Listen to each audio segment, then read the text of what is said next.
Catus, Maximus here. Just a little video on doing a particular repair on this old Behringer. I think this is from the mid-90s or something, so it is older.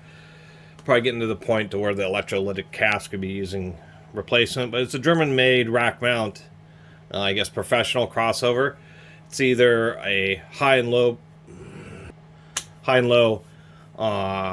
pass for 2 channels or a 3-way crossover if you operate it in single channel mode, which means it'll do a high pass, low, and or high, mid, and low pass. Anyway, got it for 10 bucks at a garage sale. I have a QSC amp, so I was going to use that with it to kind of as a subwoofer driver. Anyway, this whole thing seemed to work. We've got all the green lights and every other light on this thing, every other mode, you know, the limiter, everything else seemed to work. And except for the specific function that changes it from a stereo dual band to a mono 3 band. When I push that, all the green lights would turn off, but this red light would not turn on, nor would the little red light for mono 3-way. So I thought, and the guy had mentioned that, he said the 3-way doesn't work anymore, although he hadn't tested it. He just, since the lights didn't turn on, he just said, you know, he had just used it as a regular crossover for home stereo. And you can get special cables that adapt the XLR to like 1/4 inch or RCA or whatever you want. So I want to see maybe if the LEDs were burned out, but I thought it was kind of odd that there were 2 indicator lights for the 3-way mode, both weren't working. And I gotta be careful, this is still live. So I was pulling up this board. I can see it had been tampered with. They had glue on the screws that hold down the indicator board, and the glue had not been broken, so I knew that it had not been tampered with. And as I pulled it out, this little LED stayed in the front panel. And I thought, okay, so it had definitely some bad solder joints there. But maybe there's something else going on. Did a measurement across the lower LED that was still there. Got 0 volts. And I thought, And so I did a diode test of this LED, and it actually tested good. So I thought, this is just a little bit strange, but maybe it's one of those things where they're tied together in series, because I was getting voltage at these upper terminals. So I said, what the heck? And we'll try to position this so you could see. I said, okay, I've got it in the 3-way mode. I mean, we know it's turned on. Got it in the 3-way mode. And for some reason, how they've designed this, I think the 3-way mode, as far as the physical crossover, still works just fine.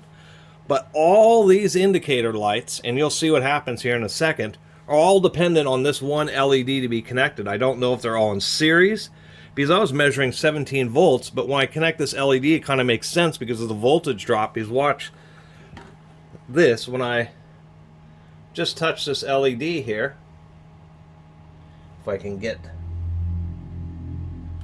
well, come on.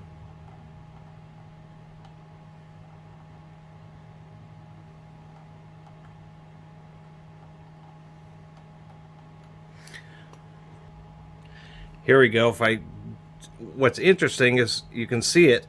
As soon as I connect this LED, not only does it light up, the 3-way light up, but the actual bands, the green lights for the bands also light up. So for some reason, they actually have all those LEDs wired in some kind of weird series situation to where when one LED fails, all the lights go out. And it was actually that simple of a fix. What I have to do is simply resolder this LED into the spot, and it'll work normally again. And so that was the fix for this Behringer CX2300, is that if it appears to not work and all the LEDs are out, particularly like on this one where you run it in the 3-way mode and it doesn't light up, the way they have it set up, all the LEDs run in series, so either there's a bad solder joint on one or one of the LEDs has failed. making the whole string of all the ones that it lights up in the three-way mode to not illuminate. So just wanted to make a little video about it, because if I run into this, I'm probably not the first person who's had an issue like this, and just wanted to document it for other people. Otherwise, it's a nice little professional crossover. Anyway, really appreciate everybody who's been watching. See you next time. Interjecting this little segment here, trying to determine why, if it was just a manufacturing defect or what. Root cause analysis, I actually determined that this board, kind of hard to see, is not through hole for this particular LED. It's just surface pads, but they had the legs bent over, so the legs were just sitting on top of the circuit board, and they just put a couple blobs of solder. Pulling this card out, they have wires to the green LEDs, which are actually pretty tightly fit, and then they have the red LEDs. And a couple of these were so tight that I had to use a little screwdriver to push on the LEDs to get them to pop out of this front panel. Suspecting during installation, the root cause is the fact that these were just sitting on top of the board. It got pushed back, which fatigued the solder, and then during installation, maybe they pushed it forward, fatigued the solder joints. And since they were just barely holding on, caused them to crack. And then probably still worked for several years until enough, humidity and oxidization set in to where it finally decided to stop working. I think I'm just going to end up clipping these short and using a couple bridge wires like they're doing here to solder to those pads. And have it all back together now. So for a little bit of work, it's not that valuable. It's only worth maybe, $50 or something like that. But nonetheless, I did get it for $10. And for a professional amplifier, it's kind of neat that it turned out to be a simple fix. Otherwise, I would have just accepted that it only worked in 2-channel mode. But since my idea essentially was to use this crossover with a QSC RMX 850 amplifier as essentially to drive a subwoofer for home theater. I do have some smaller subs, but I have an Infinity 12-inch, and the amplifier is kind of getting tired on it. So I thought, gosh, if the amplifier goes up, then I can just use that QSC amp and a crossover like this and just power the driver that way.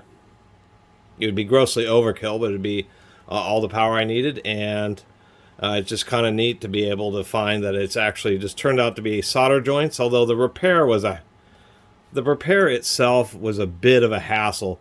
The way these little LEDs are soldered to that board and the way they have such a tight fit, it was such a hassle just trying to get them aligned back up in here. And then I had to use a little precision screwdriver to push on the back of them to get them to push into these slots. I suspect the LEDs are all installed in the faceplate, and then they soldered them to that board. So that was the biggest hassle, was actually just getting that board back in here. But it's, once again, this just stokes me out that I was able to get it repaired. And I also know that if there's a situation where all the lights go out, that more likely it's just one failed LED, knowing that having one disconnected prevented anything from working. And sorry if I have badly mispronounced, maybe it's Behringer, being a German company.